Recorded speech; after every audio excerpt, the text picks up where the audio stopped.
Hello, everybody. I'm Marcus, and you're watching Tesla Simplified.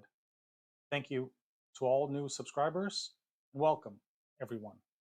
Ron Barron, who runs one of the best performing funds, says Tesla could hit $1,500 a share by 2030.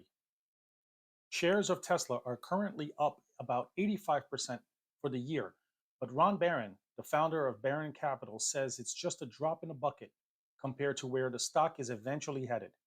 It is noteworthy here that the Barron Partners Fund has returned 20.9% on an annualized basis over the past 10 years. Barron said the demand for its electric vehicles remains ever so strong.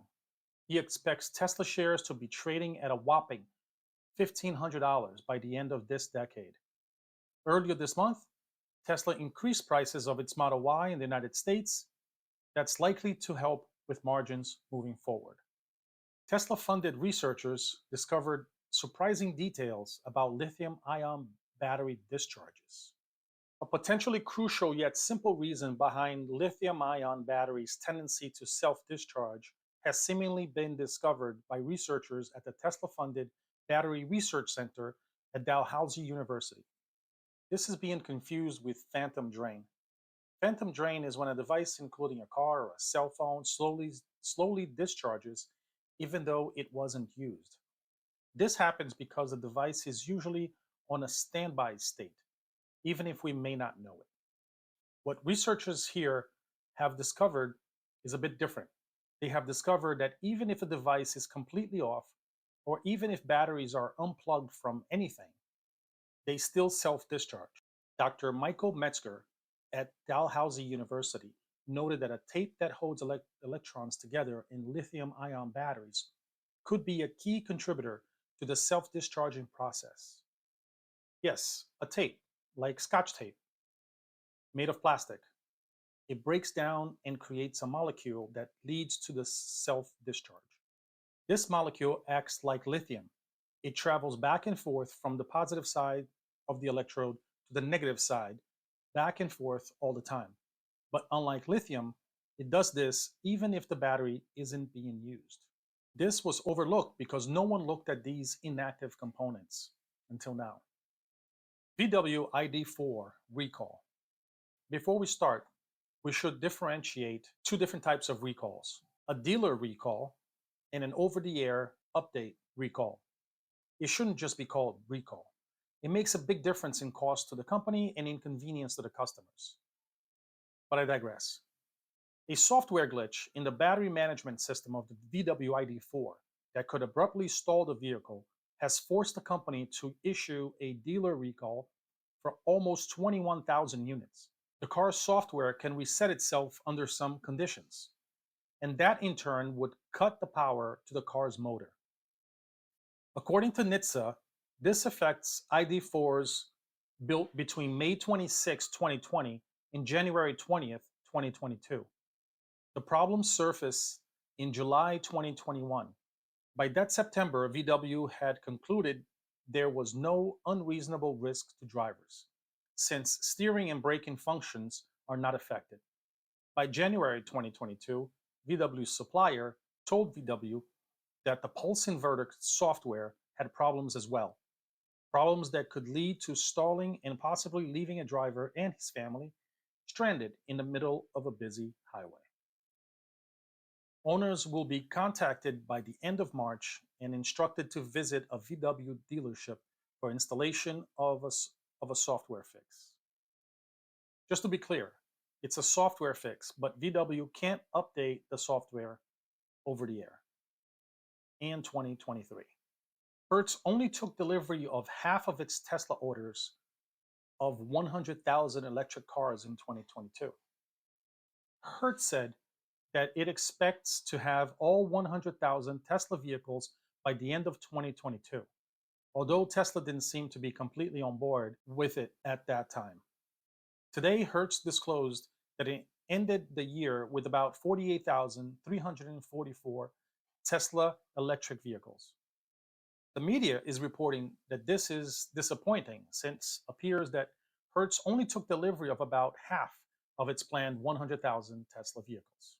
However, the numbers are pretty confusing because shortly after announcing the Tesla order, Hertz announced that on top of adding Tesla vehicles to its rental fleet, 50,000 Tesla vehicles will be offered for rent to Uber drivers. Last month, Hertz confirmed that nearly 50,000 Uber drivers had rented a Tesla through this program. It's still unclear if this Uber program is accounted for on top of or alongside of Hertz Tesla consumer rental fleet.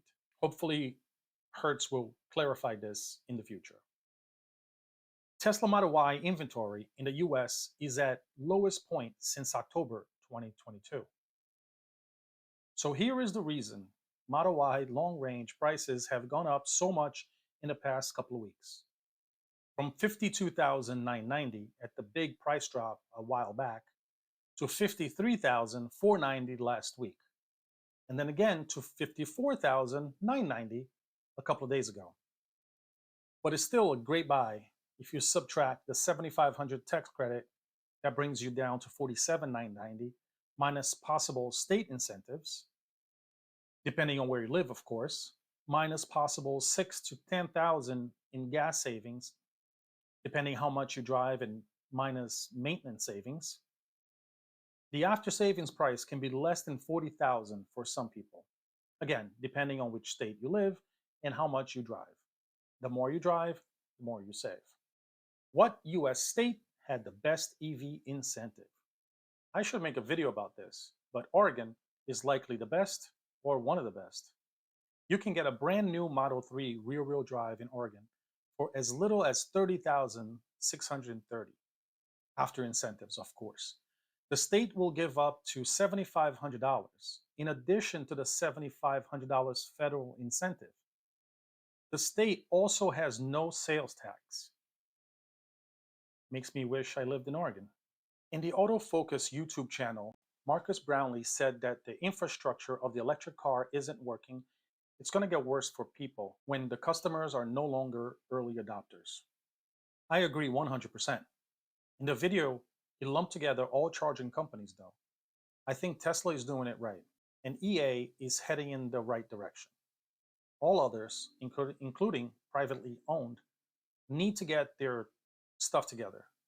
I will say that Tesla does need to do a better job in showing people how to use the car in the day-to-day at the time of purchase. When I bought my car, I was pointed to some instructional video, and that's pretty much it. More should be done for people who need more info. And now that Shell and other fossil fuel companies are getting in the charging game and buying Volta, for example, are they incentivized to make things better or worse? I don't know. I guess we'll find out. Tesla Investor Day will be held in Giga, Texas on March 1st, 2023. Should be a lot of fun. I really can't wait.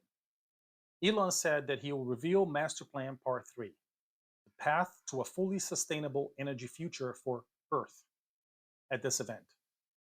A lot of people were trying to figure out what was the background on the image that Tesla provided. Monroe Live has said that the background of the Investor Day image looks like a bunch of body panels next to each other. I must say that it does look that way to me too. The event will be streamed live on Tesla's YouTube channel and on Twitter. You shouldn't miss it. The best-selling car in California. The Tesla Model Y was the best-selling vehicle overall in California in 2022, surpassing the Toyota Camry. Tesla has also moved up to number 2 in brand popularity. 1 out of every 10 vehicles sold in California is now a Tesla. Model 3 was the second best-selling vehicle in California. This is why we don't like PHEVs on this channel. PHEVs, for some of you who may not know, PHEVs are plug-in hybrid electric vehicles. These are vehicles that have a small battery, but they also have a gas engine.